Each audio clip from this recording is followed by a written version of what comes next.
পূর্ণিমার হেসেলে সবাইকে স্বাগত। আজকে আমি রান্না করব চিত কাঁকড়ার টক। তো আমি চিত কাঁকড়াগুলোকে কেটে পরিষ্কার করে নুন মাখিয়ে রেখেছি।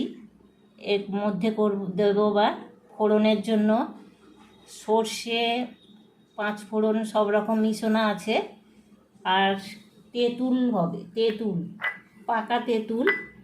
এই পাকা তেঁতুল আর সামান্য হলুদ, নুন, তেল। তা আমি প্রথমে, আর চিনি, প্রথমে আমি তেঁতুলটাকে ভিজিয়ে রাখবো 5 মিনিটের মতো ভিজিয়ে রাখছি।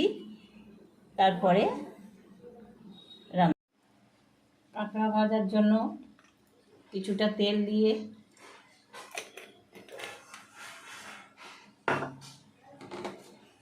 কাঁকড়াটা তুলে দিচ্ছি।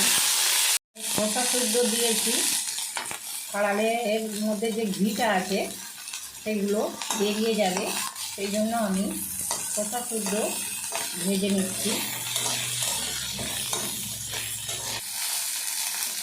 কাঁকড়াটা আমি খুব বেশি ভাজবো না, আদা ভাজা, সেই জন্য আমি এটা এখন তুলে রাখছি। অল্প করে তেল দিচ্ছি।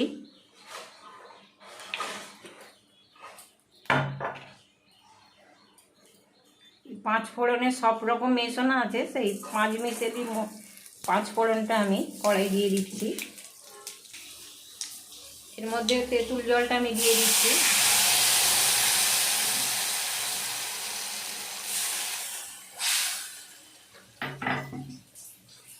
হলুদ দিয়ে দিচ্ছি,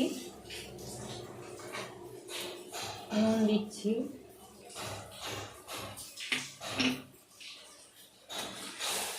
দিয়ে এটা ফুটতে দিচ্ছি। তেঁতুল জলটা ফুটে উঠেছে, এর মধ্যে আমি এবার কাঁকড়াগুলো দিয়ে দিচ্ছি, দিয়ে কিছুক্ষণ সিদ্ধ মাখা মাখা হয়ে গেছে। এর মধ্যে আমি এবার চিনিটা দিয়ে দিচ্ছি। চিনিটা গলে গেলে নামিয়ে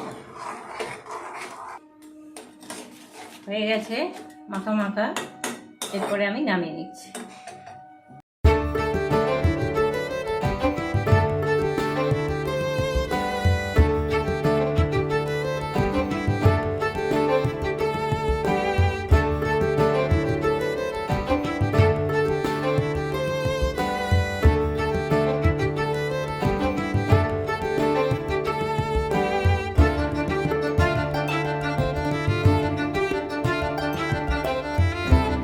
আমার কাঁকড়ার টক।